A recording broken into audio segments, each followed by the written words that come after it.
Hey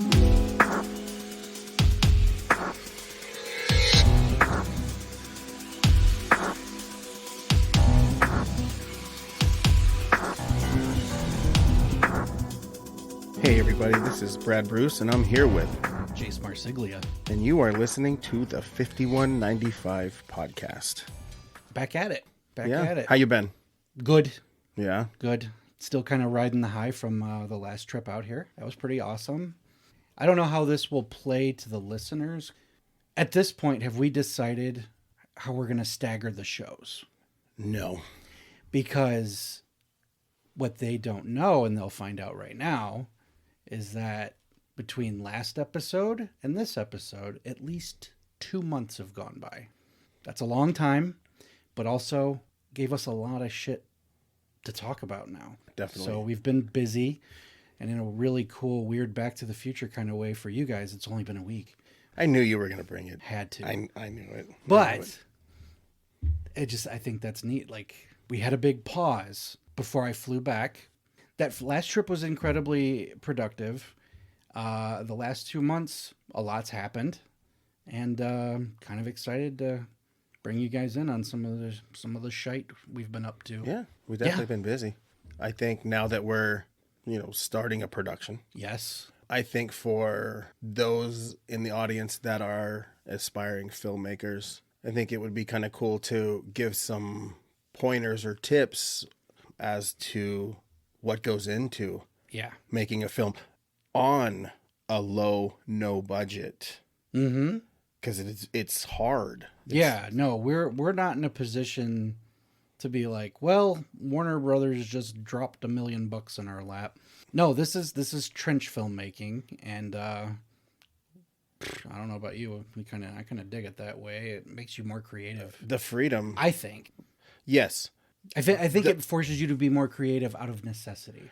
It does, and being lucky enough to have been on bigger sets and seeing how they work, it's cool. Sure. But the freedom to be able to just create something and then shoot it without anyone really saying no. No, that's the beauty of indie filmmaking. That's the true art, Yes. in my opinion, of filmmaking. Just unrestrained. Yeah. So I think, having said all that, ground floor would be concept. Yeah. Like, where does an idea come for a film? Like I say, since we're going into production on The Final Redemption, it started as a short film. For myself, I was hanging out at my friend's record store, and we were talking about Robert Johnson. Okay. He just pitched this idea to me. Not even so much a pitch of an idea, but he just said, like, wouldn't it be crazy if this happened, where this guy sold his soul and the devil put his soul in a record? Okay. And I was like, and that's kind of all that he gave me. But the guy is still alive. Yeah. Oh, it's essentially, he's alive. So, like, this wasn't one of those deals where the devil has come to collect once you're dead. No. See, because it was what I had to, and this is getting into the concept. So after I heard that, I went home and I just started, like, fleshing it out. I was thinking, okay, so I know I have one guy who sold his soul to become famous. Yep. And then I started trying to humanize him, give him real personality, real, ticks and traits and, certain, and I pick from myself or close friends when I'm developing a character. Instead of just, here's this character, I'm going to try to create him. It's easier to write taking personality traits from friends or family or myself because it's so real and I'm used to it. That's the thing. Everyone's got their own unique whatever, whether it's a way of speaking, whether it's a weird tick or a habit or a style. That way nobody's, it's not just a parade of similar drones of you, essentially, because every character we write is us to a degree. And if everyone had the same voice, it would be like a droning, you know what I mean? Right. You can't do that. And I've read scripts like that where everybody sounds the same. Everybody talks inhumanly in a way, robotic, if you will. And it just feels very factory like. You know, you immediately picture the same toy coming off the line over and over and over. Whereas if you pull from real life, the people around you, the people you've met, it could be people you fucking hate. Maybe there was a boss that treated you like shit, or, you know, everyone's got that thing. And if you can put that thing into your character, everyone will have a different voice and a different vibe. And that's what you want. Because otherwise, yeah, it's a flat line, you know, it's just one droning sound, even though it's on the page. Right. Hard to explain. But it is, especially if you're not creating this stuff. Right. But easy to know when you see it. Yeah. What's the old saying about, is it porn? I don't there's a saying about porn, like, I forget where it came from. I think it's from the 70s or 80s, where I may not know what it is, but I'll know it when I see it. That's from porn? I think so. I think it's what someone said about porn. I know it when I see it. Okay. I had no idea. Are you looking it up? Yeah, I am. Okay. I'm curious. I'm looking here. Ooh, here we go. United States Supreme Court Justice Potter Stewart, in describing the threshold test for obscenity in the Jacobellis versus. Nice. Okay, go ahead. I'm sorry. I felt the mustache grow. I forgot that was a preset, so I'm like, you know what? Come on. You guys have no idea. I came in here freshly shaved, and as soon as he played that, I grew a mustache, chest hair, and a gold chain came out of nowhere. All on your dick. All of it. Okay, please. So, the phrase was used in 1964 by the U.S. Supreme Court Justice Potter Stewart to describe his threshold test for obscenity in the Jacob Ellis versus Ohio case. It explains the material issue in the case was not obscene under the Roth test. Stewart wrote, "I shall not today attempt further to define the kinds of material I understand to be embraced within the shorthand description of hardcore pornography. And perhaps I could never succeed in intelligibly doing so, but I know it when I see it, and the motion picture involved in this case is not that." So it was a case involving porn where, in my opinion, up to a point, he hadn't watched it, but I'd know it if I saw it. You understand? You know, I think you should start writing porn. Oh, my porn would be the shit. Oh, God. We're fucking sidetracking bad. No, that's concept. We're still in the realm of concept. No. Okay, so I get it. So But it yes, when you see it. You know it when you see it. If you're reading a script and it just the biggest takeaway is, if you're halfway through a script or even a book and your characters, you don't know who's talking to who. Like, you're like, everyone just, once you lose sight of who your characters are, someone didn't distinguish them properly. And that is a huge mistake in writing that many, many, many, many people do, because they can't find a unique trait to put to everybody. Yeah. That's one thing that I've noticed in a lot of work that people have passed to me to, hey, let me get your opinion on this. And I'm just kind of like, I don't know who anyone was. I know there's different names, but all this dialogue sounds like it's coming from the same guy. Yeah. You know what I mean? I've gotten scripts where they almost overdo the other side of that, where it's like, you know what I mean, Jace? Yeah, I know what you're talking about, Brad. Oh, okay, Jace, cool. I just wanted to make sure. Yeah, Brad. Okay, Jace. Man. Just hammering home the point that these are two separate individuals because they keep saying each other's Yeah. name. And the thing is, you know what? You got to learn. You do. And as long as you keyword learn. Yes. Like, what I like to do, and I'm pretty sure you as well, and that's what I did with this script, is I went home, I fleshed this whole thing out, I added different characters, I wrote it, and then I put it away for a week.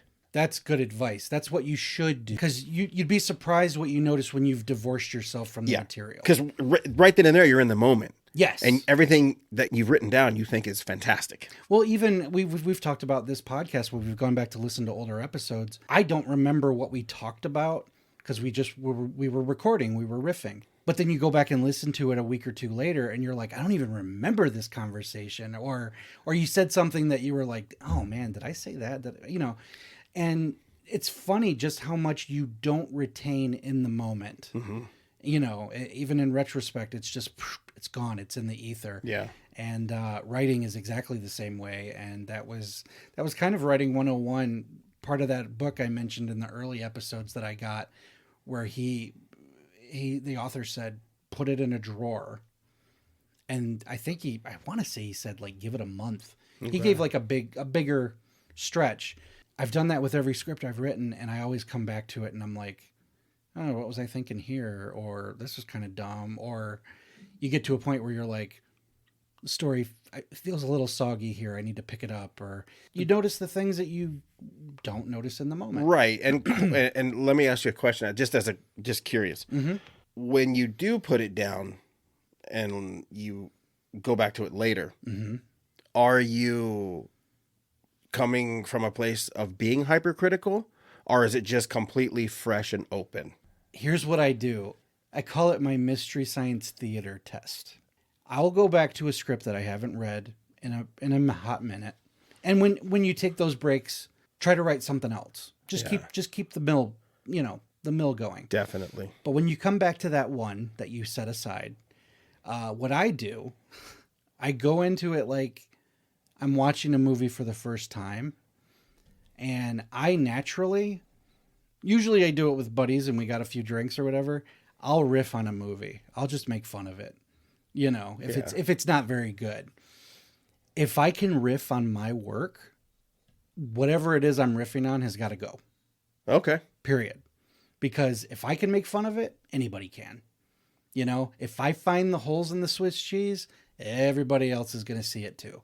So I don't know if it's hypercritical, but I come at it the same way I would a movie that's losing my attention. You know what I mean? Uh-huh. And if it's good and I was kicking some ass, I'll keep rolling with it. And I'm like, yeah, this was pretty fucking good. This is good shit.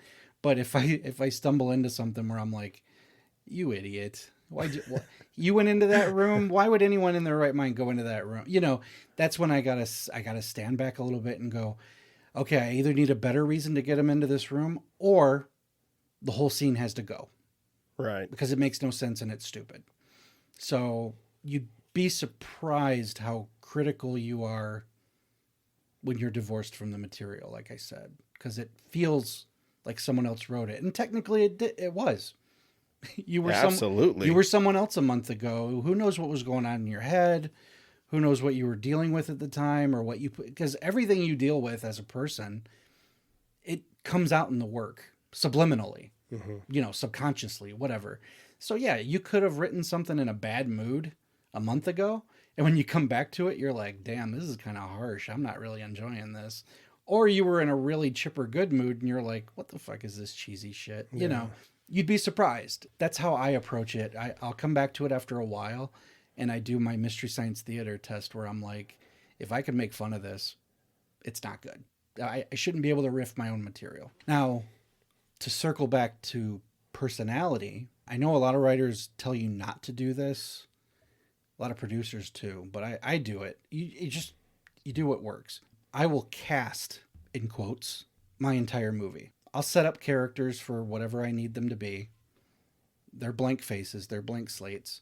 Okay, I've got this, and this person. And then when you go back and you start putting meat on the bones, I will cast it with actual celebrities or people I admire or want to work with. And what's funny is if you're a real fan of someone, let's say I have a character that's a quote-unquote Tom Atkins type, Halloween 3, The Fog, all that good stuff. Boom, I've casted him in this character. That's who I'm picturing. And that's who I can hear.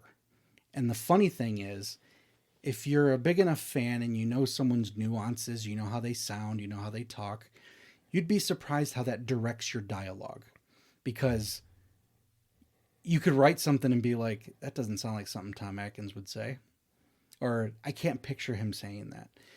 It's weird because it's your dialogue and it's you, but once you've given it a face and a voice that you can quote unquote hear, you know when it rings true or not.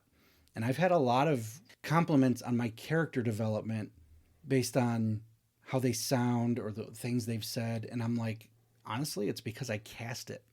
I can picture and hear it better. I even do the same thing reading a book. You know, if they give me a description and I'm reading it, someone in. I'll put someone in, because a lot of people, and I don't understand it, a lot of people can read a book and everyone's kind of faceless. You know what I mean? Right. Or they picture friends, family, whatever. You know, I have to cast it to visualize it. I'm a very visual person. When I'm writing, it's the same thing. If I can cast that person, I'll hear it better, and it helps me with flow. You know, it helps Absolutely. me. You know, yeah. It's so weird to say. And the thing is, I've talked to people and they make it sound like that's counterintuitive. And the problem is, I'm not casting it, well, I wrote it like this. This is who we got to get. I think that's what people mistake. They're like, why would you picture this person? You don't know if you're going to get them. And I'm like, I don't care. That's who I pictured to get the character out. I don't care who you cast once it's sold or when we start making it. That's how I drew the character, though. I based it on this person or that person. And now, how deep into mannerisms or characteristics do you go? Fairly, I don't want to say real deep, but like enough that, like, especially with someone, if you could picture someone, I'll use a really obvious example. Okay. Someone like Christopher Walken. Christopher Walken has a quirky way of talking. He has a quirky way of moving. If that fits who you're writing, all the better, because you could say that this guy, you know, the way he raises an eyebrow or the way he leans in, or Christopher Walken, how he somehow manages to bust a move every time he's in a movie. Those are things that color your character. I like little quirks like that, and I like playing to them. I don't obsess over it. Mostly it's just audible. It's like, I can't really hear he or she saying that. So tap, tap, tap, tap, tap. I'll go back and even in vinyl, without giving a character name away or who we're thinking of casting, there's a part where currently where we left off, the person that we're picturing for this character, the dialogue doesn't ring true to me. It doesn't sound right. Not anymore. Right. Correct. Exactly. For various reasons, for a very specific reason, but Yeah. like, And it'll come out when the movie is finished. exactly. But it's the current person that we're picturing. I can't hear it in their voice. No. It doesn't sound like them. And when I picture them doing it, I'm like, well, now you're just acting, when this should feel very natural. It should just feel like this is who you are. Because another thing I do, if I play to that character, I play to their strengths. And I'm like, you wouldn't cast Eddie Deason in a Dirty Harry role. You know what I mean? It's like, it's got to match. It's got to Yeah. make sense. So not everyone's going to be the A-lister for every character. Picture someone quirky from an indie flick or an old horror movie you watched. Absolutely. Because everyone sounds different. If you can capture that nuance, all of your characters will be unique. All of them. So that's what I do. And for some reason, I kind of get knocked for it. But you know what? Here's the thing, man. At the bottom line, art is art. It is. And the thing is, I didn't think about it till just now, but the people who knock you for it are usually the academic types who told you to do it a certain way, and it's not what they told you. And see, and that's total cookie cutter. It is. That I don't want to do. That's masterclass bullshit. And nothing against those teachers, but creativity doesn't, if it fits a structure that's in a book, that's not creativity. That's, Lloyd Kaufman would call it baby food. Yeah. You're being fed the standard. This is 101. Don't be 101.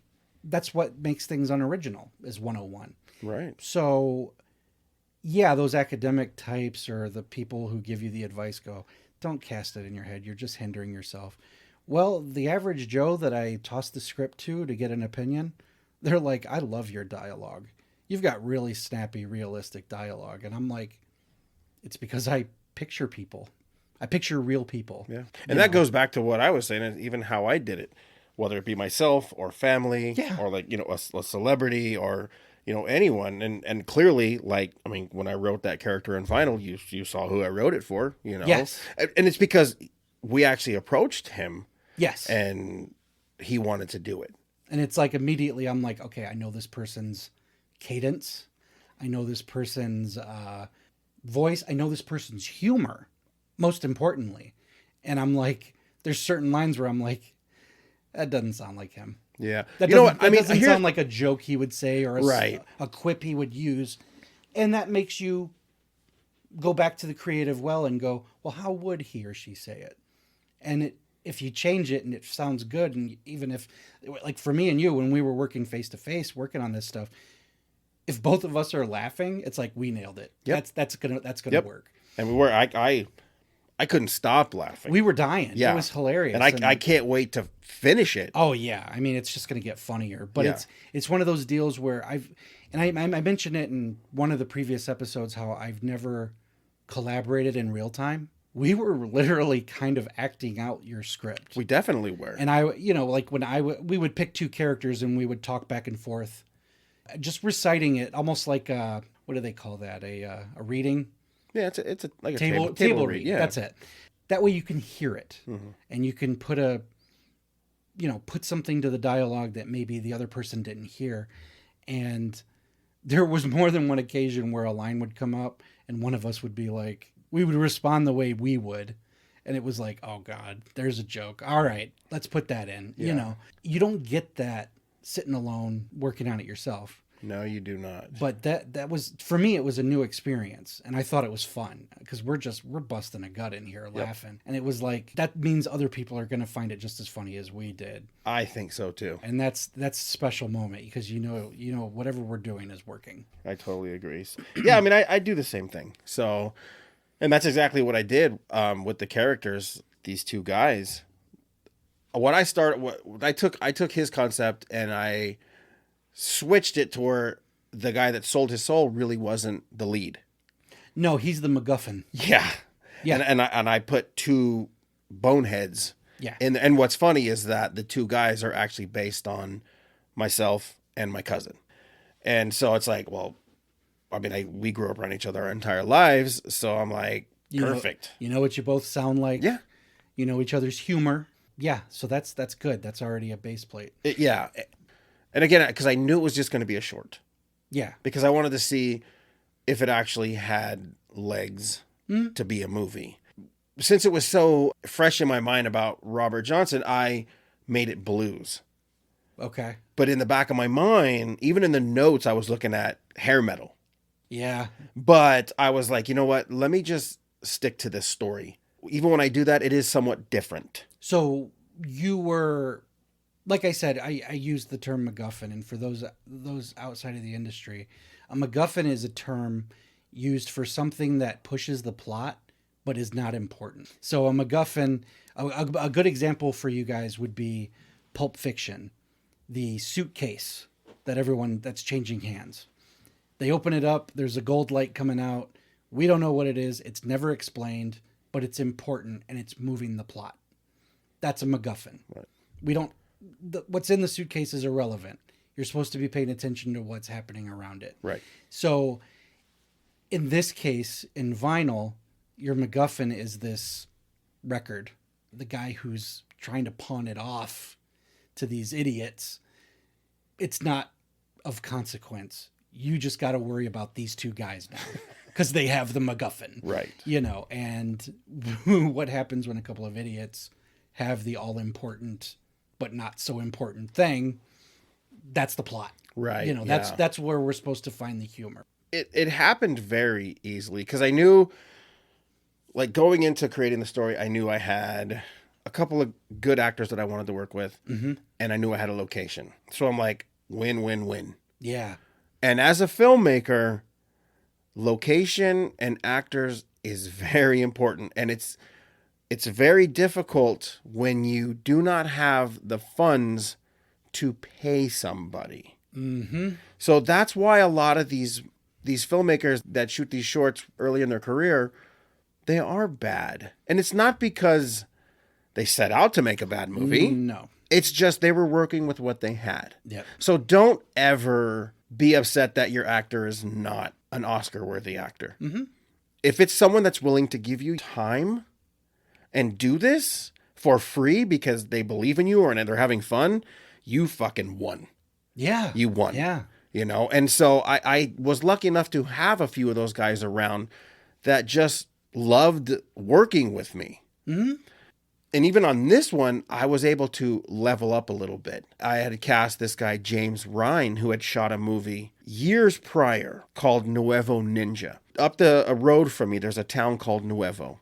Okay. And this is a very trauma-esque film. He shot his first film. It's a feature. It's fucking hilarious. Mm-hmm. But like most filmmakers, you get to a certain point and it's like, what now? What do I do with it? And that's where he was at with his film. There was no distribution. There was no nothing. He didn't know what. He's like, I'll just put it out for free, I guess. Yeah. And what's crazy is he actually got Lloyd Kaufman in the movie. Really? And it's a fucking hilarious scene between Lloyd and himself. It really, really is. I wanted to help him get this movie out because it was good.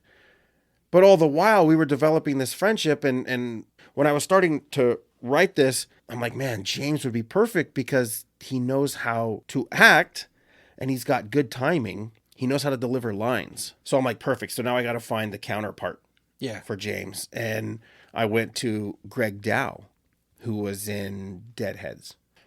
So I got these two guys together. So I'm like, perfect. And again, like I'd written the script, I put it away.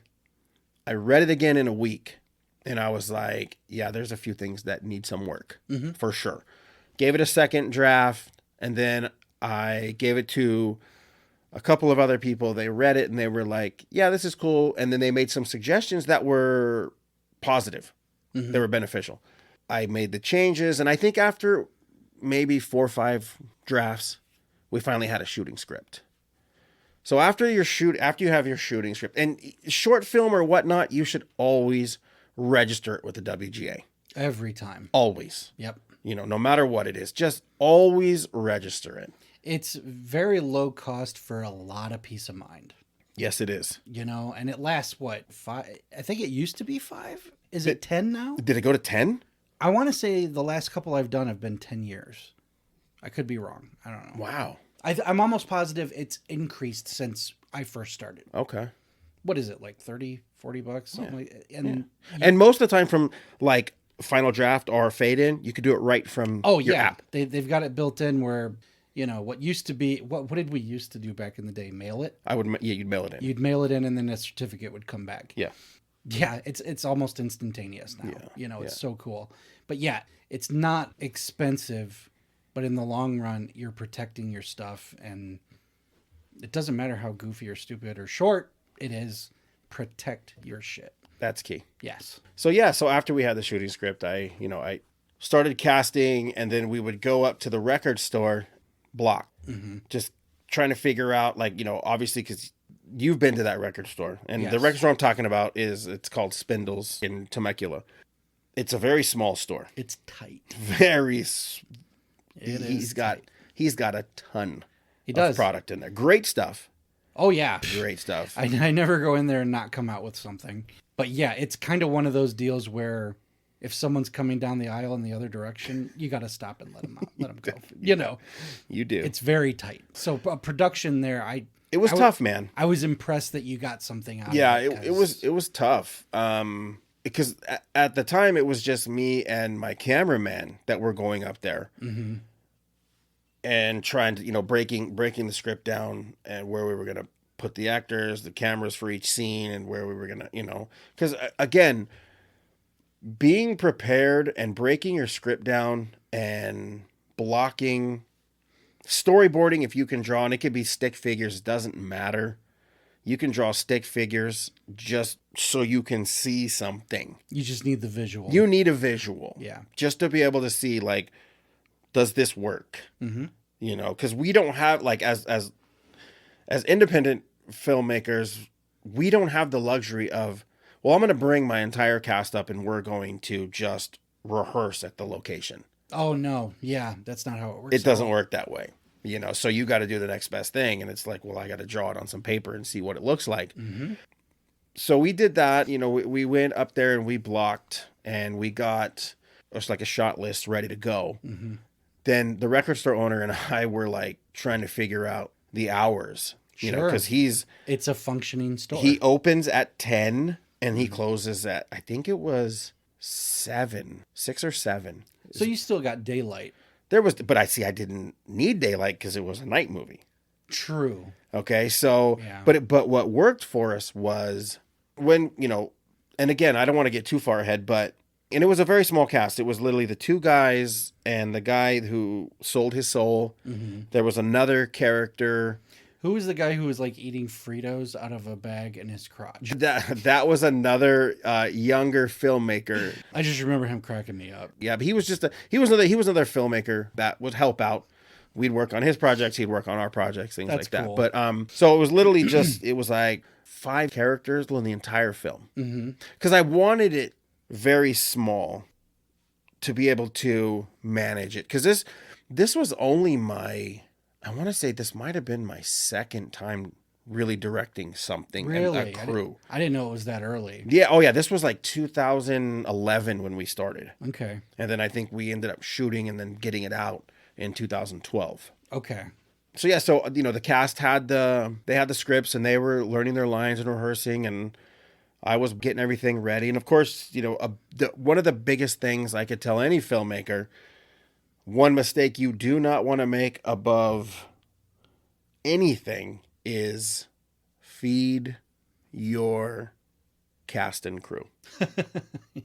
Crafty is king. It's you do not want hangry talent. No, because there is a lot of what a lot of industry people know is the hurry up and wait. Oh God, yeah. It's one of the things people dread. Yeah. About a shoot. It's why a lot of actors prefer stage. It's a little more immediate. Movies. I've heard interviews with people who have come from the stage 2 movies, and they're like, "I'm so bored. I'm so bored. I've been here since 6 a.m. and nothing's happened." Well, it's funny you say that because You know. after we got everything set up and we worked out a schedule, my friend was going to let his wife open the store. He was going to come in and close and then stay with us as long as we needed to be there. Mm-hmm. So he was excited and happy. Oh my God, we're shooting a movie at my store. Yeah. You know, because it's a movie. Yeah. I remember day 1, we're bringing in gear and lights. And again, when I say gear and lights, I'm talking prosumer stuff. Like, Which isn't bad for a second. no, it's not, but That's some pretty good equipment. But we were also using some low grade lights, which there's nothing wrong with it. You know, it's like as long as the scene was lit, Mm-hmm. running filters over the lights to get rid of the harshness is like, that's always good. If you don't have the luxury of hiring like a grip and gaff or someone who can come set up your lights and know where to place your lights, Mm-hmm. it's best you learn Oh, sure. where to put your lights. Yep. How to watch the washout and the shadowing, and all those things are very, very important. And especially for me, I was also editing the film, Yeah. you know, so So you're picturing it even more different from other people. You're planning ahead. You kind of shoot with an editor's mind, don't you have to? Yeah. Okay.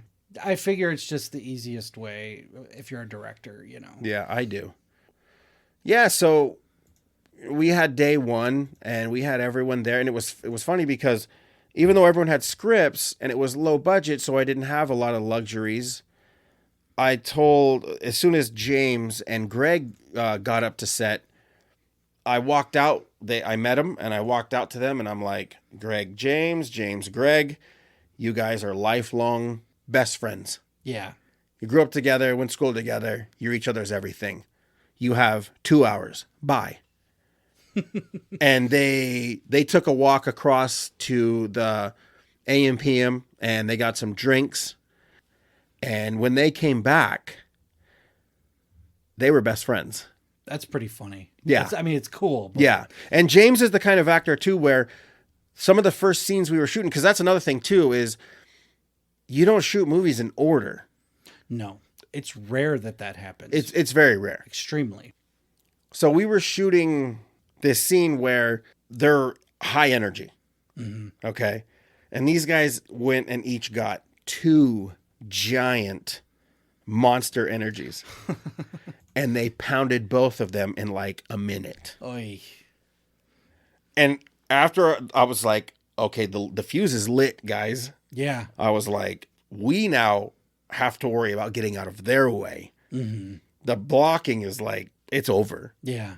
They knew where to hit their mark, so they were going to never be out of frame. They knew it was fine. So I'm like, now we're just shooting the chaos. Yeah. And we shot, and it was fucking cool. Like, it was really, really cool. It had to feel good watching it come together. It did. Way. You know, that's the thing, is like, it's not so much while you're shooting. No, because you're in the shit. Right. When you start watching playback, you know, you're kind of like, oh man, this is kind of cool. Mm-hmm. I thought this in my mind, and now here these 2 guys are doing it. True. That was cool. Yeah. Like, that was really fun to me. I remember having a similar feeling during Maternal Instincts when Felissa was tied to a chair begging for her life. At that point, I wasn't doing anything. I was just on set. I'm just watching. It was intense. And I was like, damn. You know, and what was funny, I remember pulling you aside and being like, she made it scarier than I wrote it. She put panic in there, you know. And that's what happens when you get a professional. Exactly. And it was just one of those deals where, like you said, I had the benefit of not being in the shit totally. I wasn't behind a camera. I wasn't holding a boom mic. I just got to watch. I got to watch her act live. And I got that feeling, like you were talking. I'm like, man, she just kicked this in the air, you know. And it was one of those deals where the next day I was going to shoot with her. That was the first time I felt intimidated. Really? It was, because I was excited to work with Felissa. Well, then we should get to that story, because that's a great story in of itself. It is. So I think, so getting back to this real quick, and then, because like I do have a question about Maternal for you. Sure. But if I can say one thing is, if you can find people that aren't your friends, do that. I know it's easier to want to cast your friends because they're there.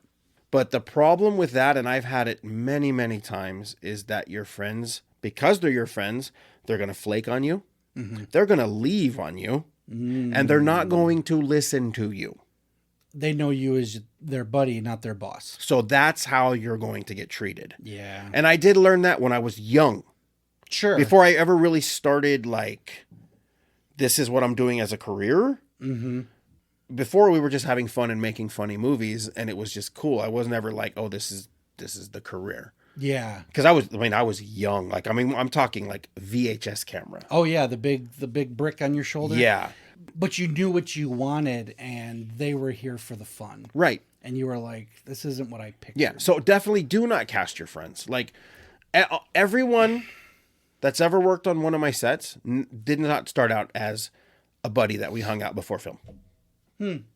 They were all found and introduced through this medium of film. Okay. And, being an artist and creating. Yeah. So everyone understood. So they had a level of professionalism, even though we were all new, and we were still, just learning. And I can say that I was given the respect that I was giving. Sure. And I never was getting that when I was younger. This is just some funny shit we were doing, and right. Why are you taking it so seriously? Yeah. I could see that. Yeah. So again, like I said, another big piece of advice is find people, find actors. Because here's the thing. There are actors out there that are fucking great that are willing to work for free. Mm. And if you can look at drama class in high school or colleges or community theaters to like Facebook groups, just transparency is key. Yeah. You got to say, look, I want to do this. I'm green, but I have a vision and I'm putting something together. Would you like to be in this? Right. And if you're transparent, the way that's going to be like received is It'll be a positive. it is positive. You know. Yeah. If if you're don't cast your friends. just don't cast your friends, man. Which is funny that you say that, because there are instances where someone did just that and it worked swimmingly. But see, it also depends on, like, if you have someone like who's Danny McBride's homie? They came up Gordon Green. Bingo. Yeah. Okay, so they came up together as friends. Yeah. You know what I mean? So it's like there was already that level of professionalism there, and they both want that thing. Yeah. Like they started the journey together and actually achieved mega stardom. Unlike, I want to do this, let me cast this guy who works at fucking Walmart with no desire to be in a filmmaker. He's only doing it because he's a body. Well, not just that, but he's a buddy too, right? Yeah, that's what I mean. Yeah, like he's a buddy, but he's like, when you just look for bodies, it's going to hurt your project. Sure. I was thinking kind of, granted, people like Sam Raimi, Bruce Campbell, they were buddies first, but they all went to school together. Then you've got someone like, say, Jason Mewes and Kevin Smith. Right. That's just some guy he knew and was like, I need that energy in my movie. Yeah. And Jay and Silent Bob have become iconic. And he wasn't like a film school guy. Mewes, I mean. So, I mean, yeah, I would imagine that's a flash in the pan, you think? Here's the thing about stuff like that. Is it just more common in the indie world, maybe? This is what I think about stuff like that, okay? Mm-hmm. The film industry it's an industry that it's all walks of life. It's all shapes and sizes and colors. And you go to medical school, and when you come out, you're going to be a doctor. Yes. You go to the police academy. When you come out, you're going to be a police officer. Mm-hmm. When you go to film school, when you come out, you're going to be a waiter. Yeah. Because there is no, you went to film school? Here's your job. What do you want to be? Here's your money. Thank you. There's no guarantee. Right. So what I mean by that is like every situation is different in the film industry. Mm-hmm. Film school may work for some people. It may not work for other people. Everyone's journey is different. Mm-hmm. So I don't compare myself to anyone. Sure. I don't compare what I've done to anyone. Mm-hmm. I am just doing what I feel works for myself. Like, I don't know if you've ever thought film school. I thought film school when I was younger. I wanted to go to film school. Strangely enough, it never crossed my mind. Okay. Nope. I went and I toured a couple of film schools. Mm-hmm. And it just wasn't for me. It just was not for me. Yeah. So. Plus, it makes you wonder, all the time I was in film school, could I have been doing something by doing it? Yeah. If I would have went to film school, I think I would have tried to do the Kevin Smith route and kind of find someone who was really immersed the way he did with Mosier. Sure. And I would have bounced, and like that way we still would have had that tie to film school, and we could have used equipment and actors and things like, that's the benefit. But I'm very satisfied with my decision of not going to film school. Sure. Even though it has been a struggle and it's been, No, but even myself, we've learned by doing. And film school, you're not doing, you're practicing. Yeah. And you could go to film school for years, and in those years, you could have been doing. Right. And become a pro. And I feel like it's also people telling you how to be creative. Exactly. And that's frustrating. Very frustrating. You're being graded on your creativity when it should be subjective. Yeah. And I get that. And that's something that when I considered, I never considered film school, but when I'd hear about it or read about it, I'd be like, why was film school so tough for this person? I'm like, shouldn't all ideas be encouraged? And I mean, I understand learning the technical aspects of it, but if you're not going to film school to be a grip or a cameraman or something like that, and you're part of the creative team, you can't really teach creativity, and you shouldn't be graded on it either. I agree. don't think so. Yeah, I mean, for me, film school was never an option or even a point of interest, Right. frankly. And I've said to you since I've been here lately, with like my DVD and Blu-ray collection, between commentaries, documentaries, and interviews, you've got film school. You've got it all over the place. If you're a movie collector, especially in this day and age where there's bells and whistles and all kinds of stuff on your DVD, you paid $20 for that movie. Well, that's $20 and probably a couple hours worth of lessons for you right there. Absolutely. Who better to hear it from than the people who did it And the people you look up to. Yeah, that's a big portion. Yeah. So yeah, I mean, getting back to that, we shot it, and we shot them. It was about 20 pages. And I know they say like a page is like a minute. That's the film, the ratio. Yeah. So, but it was, and again, it was 20 minutes. And after what I shot, I had about a 22-minute short. Okay. After the film was done, I was not too nervous, but I was like, man, I hope people like it. Mm-hmm. So I had sent it to a couple of friends in the industry. And I'm like, can you please watch this movie? Mm-hmm. And I remember the response I got. The response was, fuck, dude, 20 minutes? And I'm like, I said, okay, fucking fair. I said, you know what? Give me 5 minutes. Uh-huh. If you don't like it in 5 minutes, turn it off in 5 minutes if you don't like it. And he was like, okay, fine. 45 minutes goes by. No response. And I'm just like, oh, man. And then he finally calls me. And he was like, it's fucking good, dude. I watched it twice. Oh, okay. Yeah. And I was like, so you think I should submit? He's like, absolutely. Absolutely submit. That's cool. And I was like, okay. And it's like, the effects are cheesy because we have no money. Mm-hmm. But I'm not embarrassed by that. No. Because I did what I could with what I had. You know what's funny? And I just made the point about Blu-rays and DVDs being film school. Uh-huh. Do you know how many directors have, or I shouldn't say directors, but like these boutique agencies like Scream Factory, Arrow, Synapse, and all them.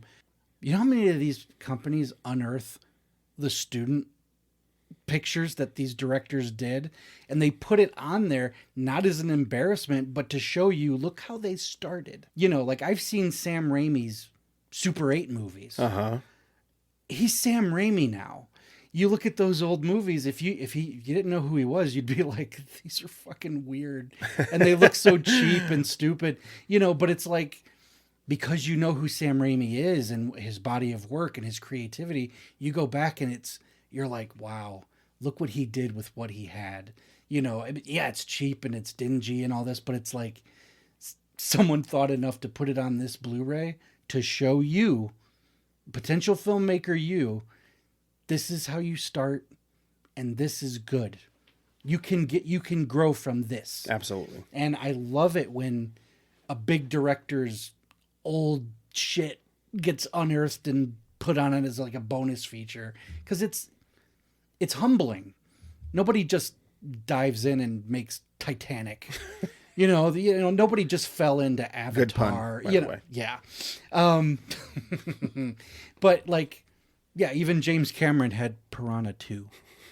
You know what I'm saying? Yeah. We all flipped our burgers at some point. But when you get that big and you've got that much clout, it makes it all the sweeter when someone finds your old stuff and just goes, remember this? Yeah. Remember? And I definitely have a lot of that remember this shit. Oh, so, me too. Yeah. And it's just, I can't wait to be at least successful enough that the stuff that we've done looks quaint and cute, and hey, look, and we can look back on it like an old home movie and go, that was a fucked up week, but look where we are. Look what we've accomplished from that.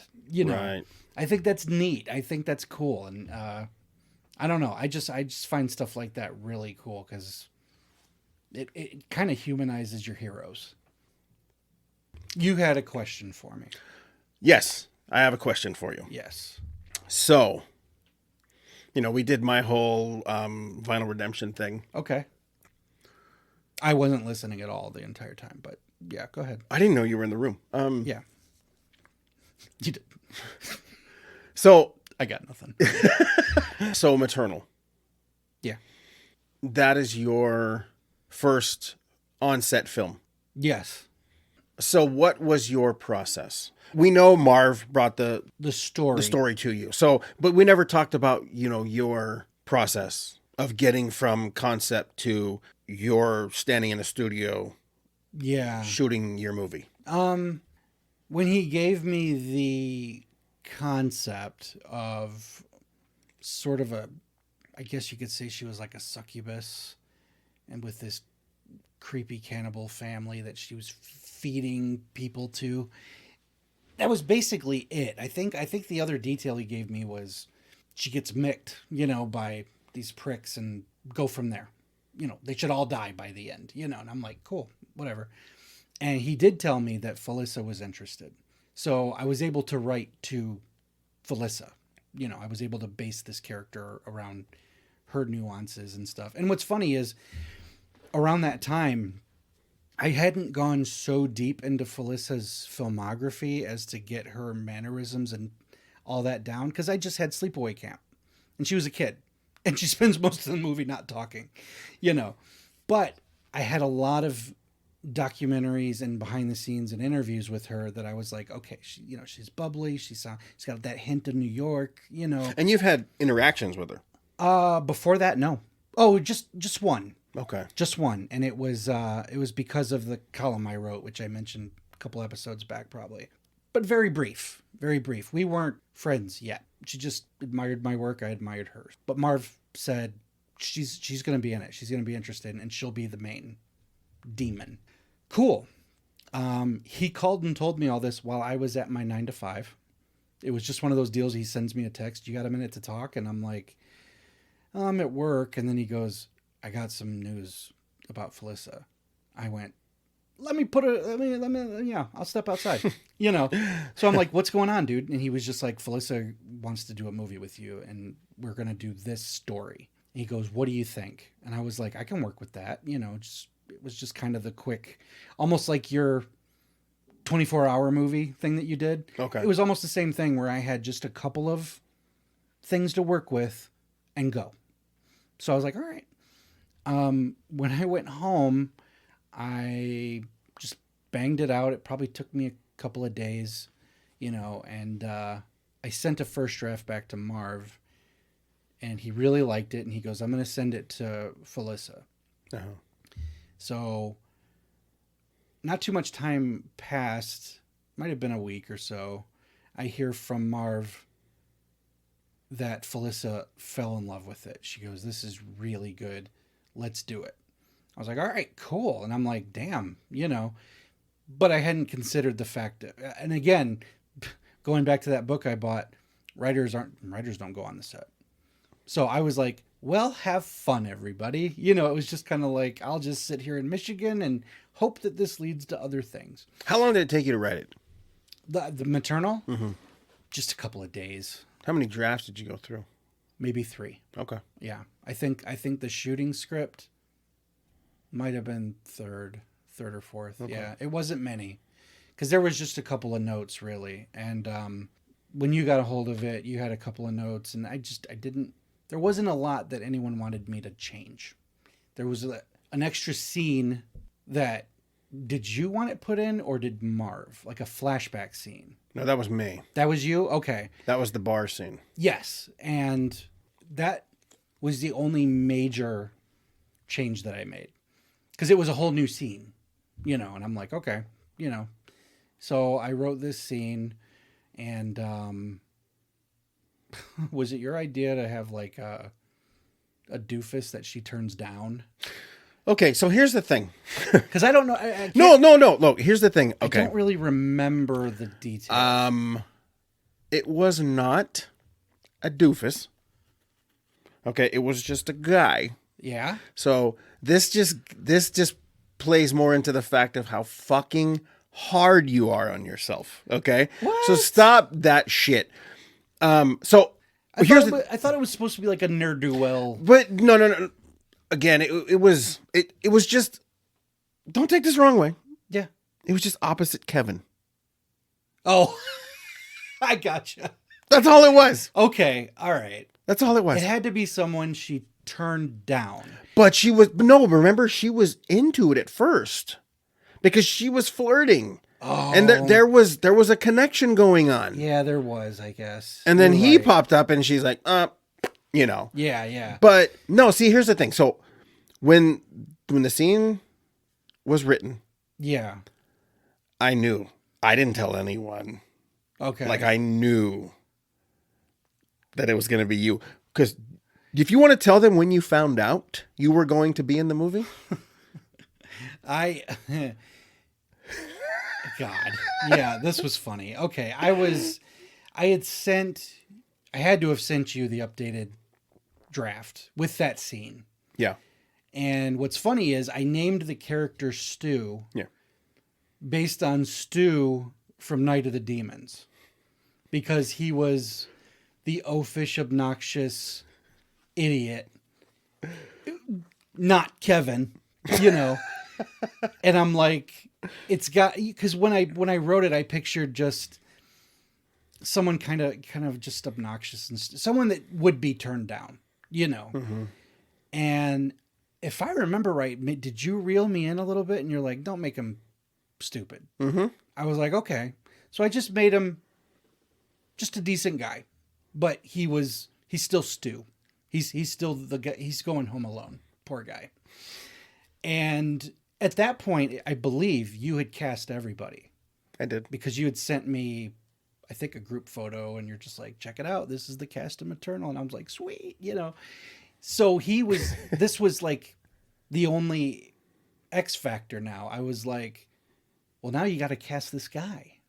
I'm like, it's one extra character now that didn't exist before. And I thought we were done, you know. So I remember I was in the car with my wife. We were going grocery shopping or something. And I was in the passenger seat and I was texting with you about the project. And I literally asked you, so who's this poor, sad bastard that gets turned down by this beautiful woman? I was like, who's the unlucky guy who gets to go home with pie on his face? And he went, Brad says, well, here's the thing. And I go, what? And he was just like, I kind of wanted you to do it. And I'm like, fuck you, get out of here. You know, I probably put like a dozen U's in fuck, like fuck. And it was just funny because I thought you were kidding. Did you? I did. I was just kind of like, because again, A, writers aren't on set. And B, I'm not an actor. The fuck am I? Who the fuck am I? You know what I mean? But you were like, I kind of want to trust you with this one. And I'm like, so does that mean I got to come out? And you're like, well, yeah. So I'm like, shit. Yep. Well, now I got to figure this out. And I was nervous because, again, I'm not an actor.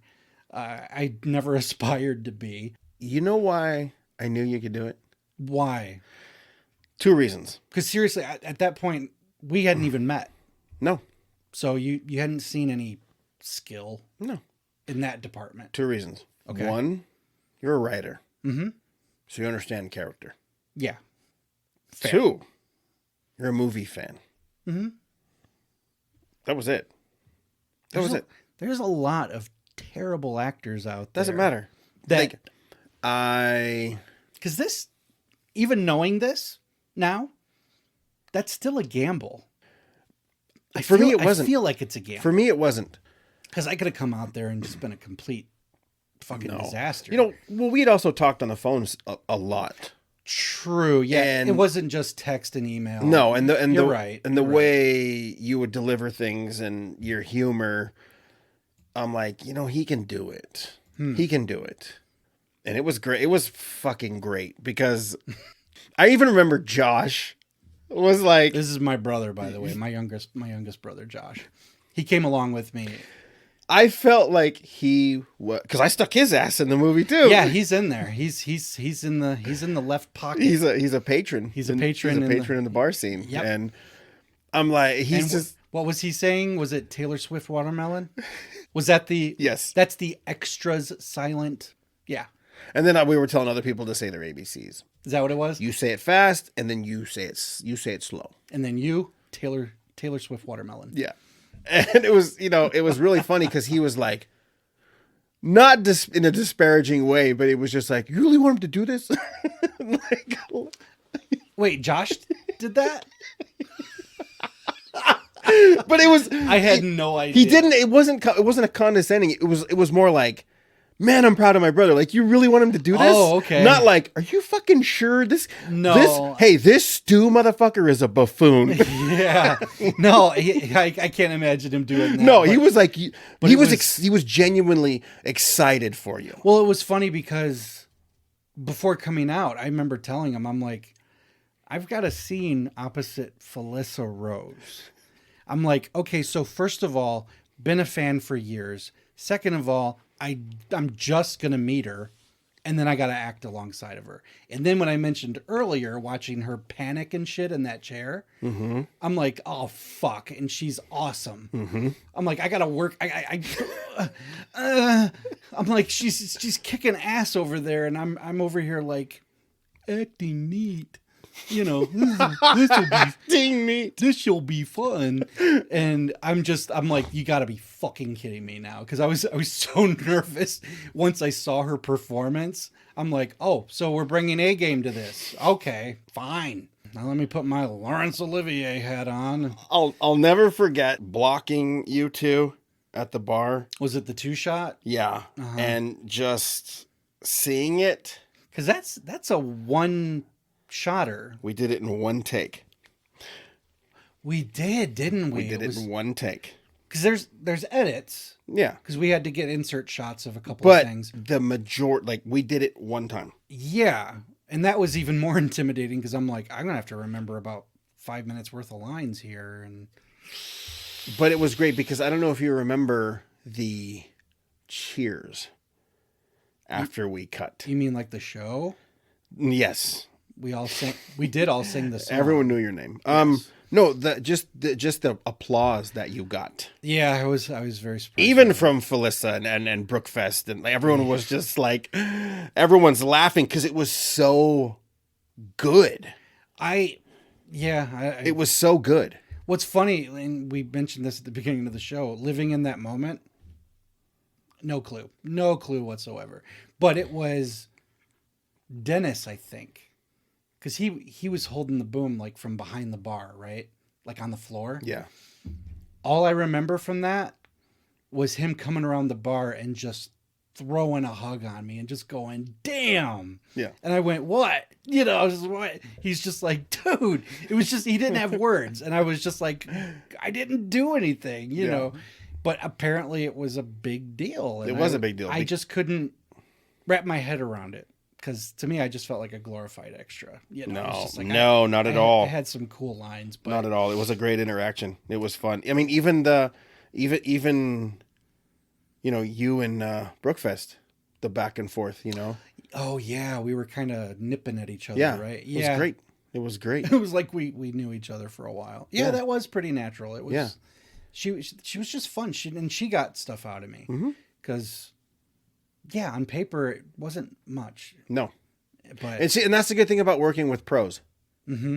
They can coax it out of you, And yeah, Brookfest, she was awesome. They all were, but yeah, that was a fun moment. It was pretty neat. Did you rehearse? Not at all. Swear to God. I want to say the only. Here's the part. I almost want to not believe you, but I'm gonna.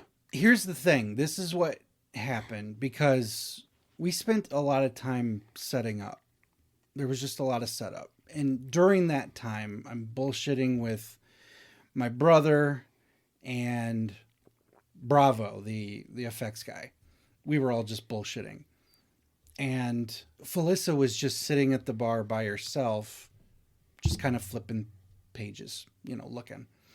And I was like, so I walked over very sheepishly and was kind of like, you got any advice for me?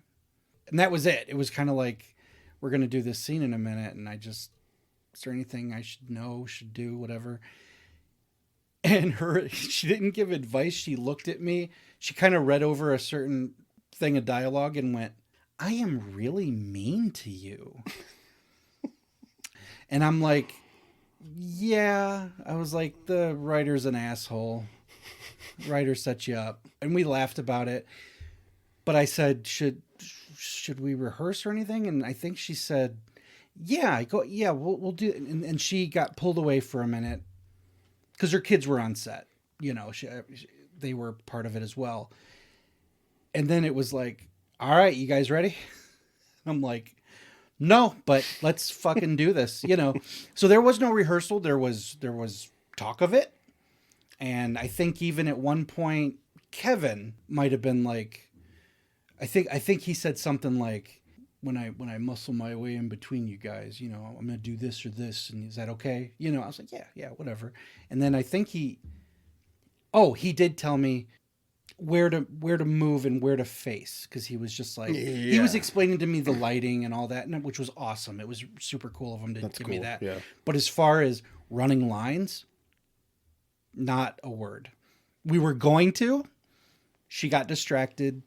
And then we were ready to roll. And I'm like, well, I guess we're just fucking doing this. So I spent most of the time up to that point just reading and rereading and rereading. And that was it. So I didn't get to bounce lines off of anybody. As much as off script you were.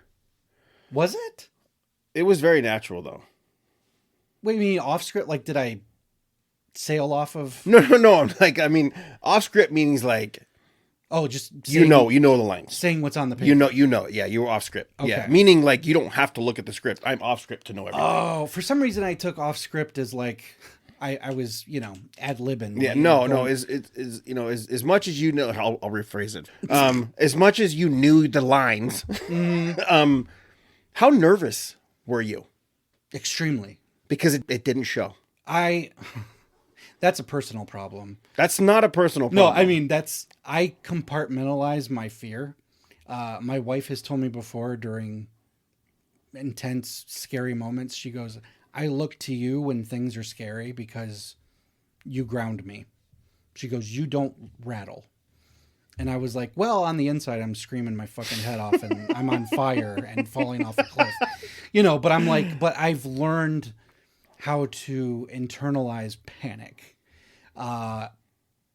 Becoming sweaty gives me away. You'll see that little pew.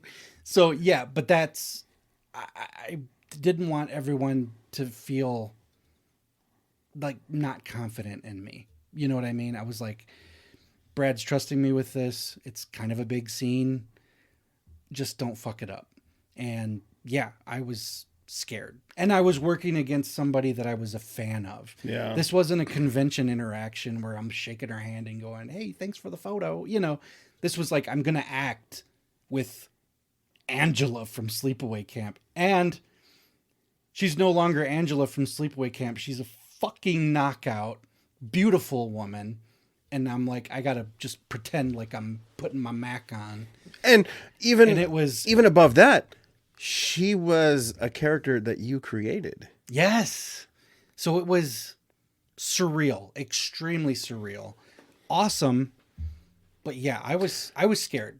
And if you remember before the two shot where I come up to the bar, I didn't know how to walk. I had a scene because the shot, for the people who haven't seen it, Brookfest and Kevin have a kind of little conversation at a table, and in the background, I'm at a slot machine. All I had to do was, after their conversation, get up and walk to the bar. I'm in the background. I'm not even a point of focus.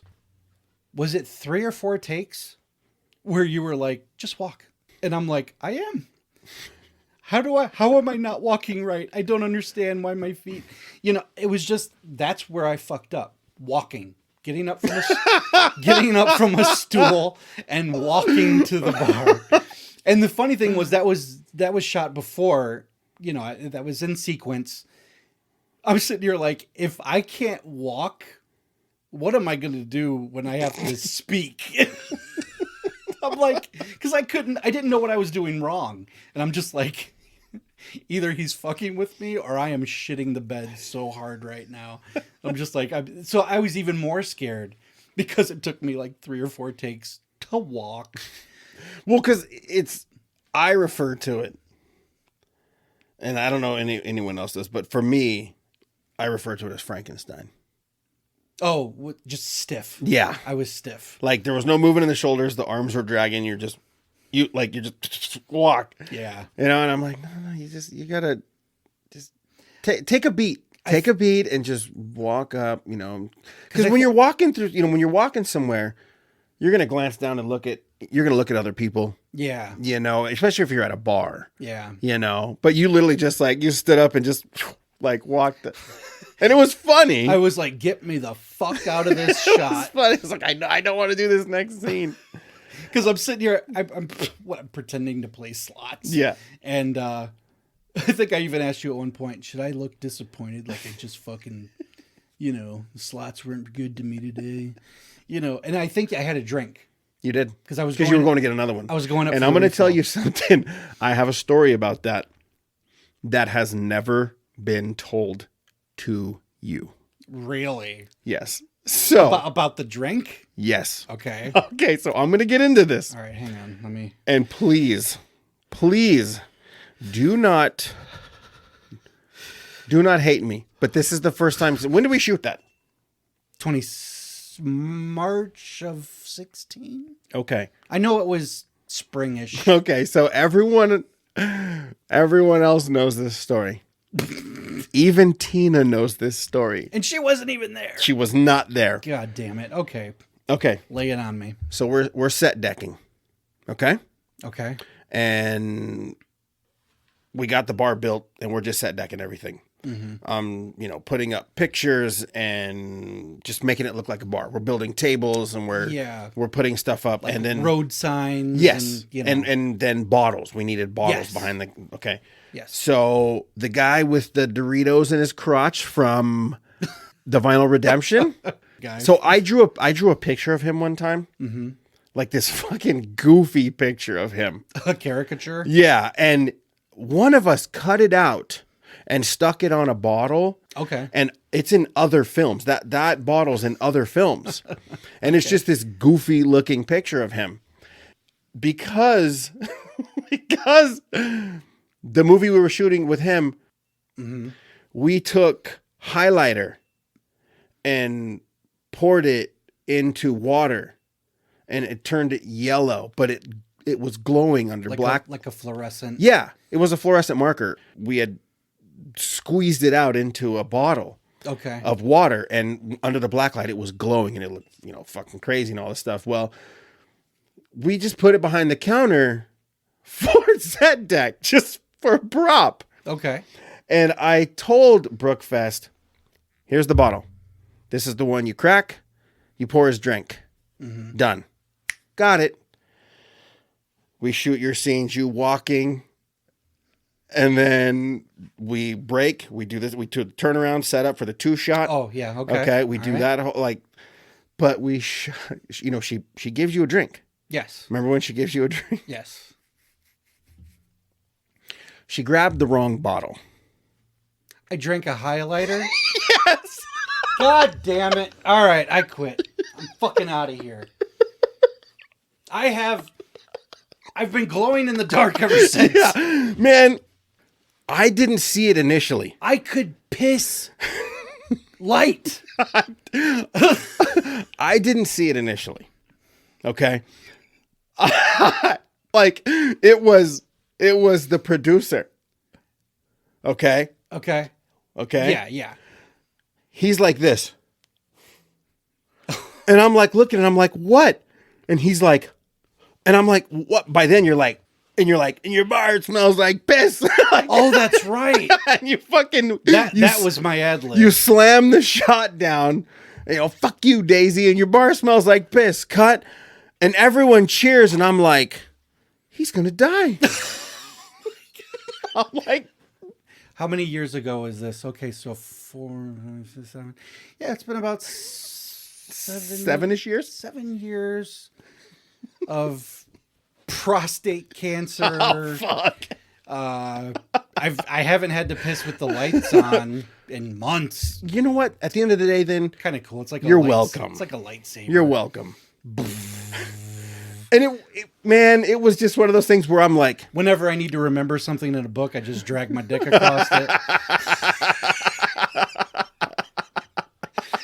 Unbelievable. God damn it. Man, Brookfest, if you're listening to this. She had no idea either. I don't blame you. I blame the fucking director. Hey, man. Hey, look. Bottle. Okay, I said, here's the bottle. This is the one. Not the one that's glowing. Because the bottle I had, this was going to be my, not joke, but you're welcome. It was pure vodka. Oh, you were... I was going to give you a shot of vodka. An actual just straight up shot of vodka. Yeah. Because here's what's funny, and I'm not joking right now. She poured me the drink, and I remember it had a yellowish... It did have a yellowish tint to it. But all day, me and my brother and Robert Bravo, we kept joking about eating popcorn. Because it was real popcorn on the thing for a prop. So it's popcorn. Yeah. When she tips this bottle and this yellowish, this ember thing comes out, I just remember thinking, oh, prop liquor? I don't know. What liquor's fucking fluorescent fucking I don't yellow? know, but I still had popcorn in my head, and I didn't say anything, and when I knocked it back, it just tasted like water. And I'm like, thank God. Well, why was it just yellow water? Oh my God. Because briefly, I'm like, it looks like piss. And it didn't smell like piss. I'm assuming it didn't taste like piss. It just tasted like water. Okay, good. But I wrote it off like maybe the glass was tinted. Like the glass had a little a yellow tinge. It just had, just a little like sherry glass or whatever the fuck it was. But I remember the yellow. You do remember it? Yeah, but I had no fucking idea. I just thought, like I said, I thought it was the glass or something, and I just knocked it back. It tasted like water, and I walked away with my last little. Your bar smells like piss was 100% an ad lib. All joking aside. Had I known, I would have cut. But you know what's funny? You said it was a one-take shot. What if we cut and I fucked up every take after that? Okay, again. Oh my God. Again, okay.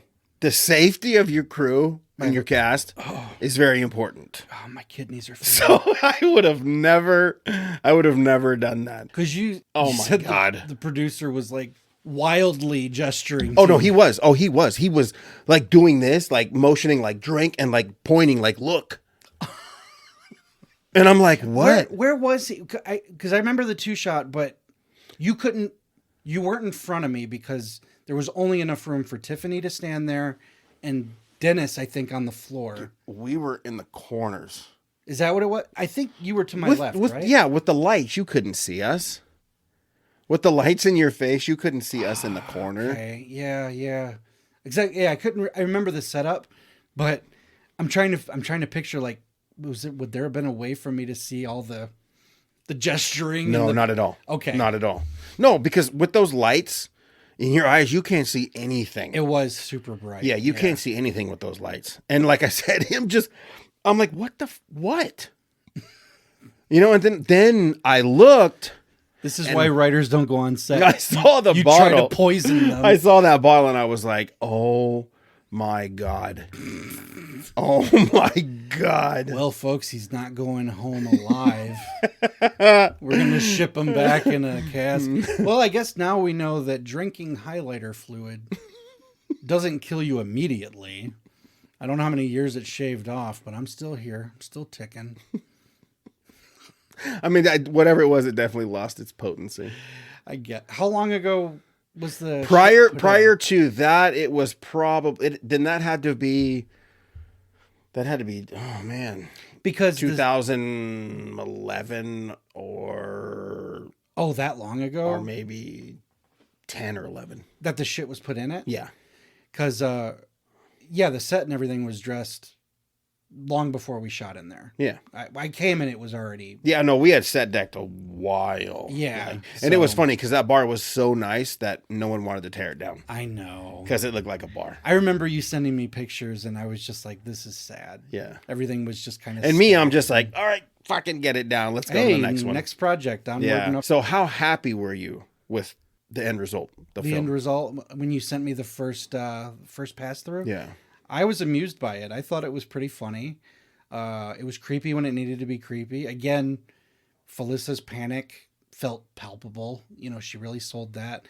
Brookfest and Kevin were appropriately douchey. I thought it felt good. It felt good. And I was more surprised because I don't think I watched a lot of the playback.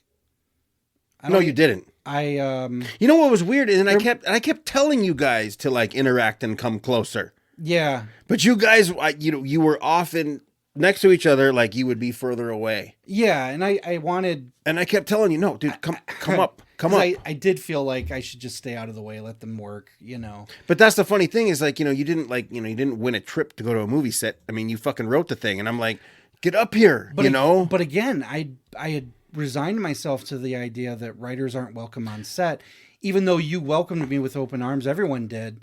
I thought to myself, well, this is I've done my part. Yeah. This is their show now. I'm just here for the shits and giggles of it and to shoot a scene tomorrow. Yeah. So I to me, I was just letting the pros do their thing, and I didn't want to get. Where the fuck were their pros? But I was like, I was more than happy to watch Bravo putting prosthetics on Marv, the gore and all that. I was just having fun watching everything get made. I do remember standing behind you watching. One of the dailies that I did watch was, I think it was the one shot of Kevin when he's in front of Felissa.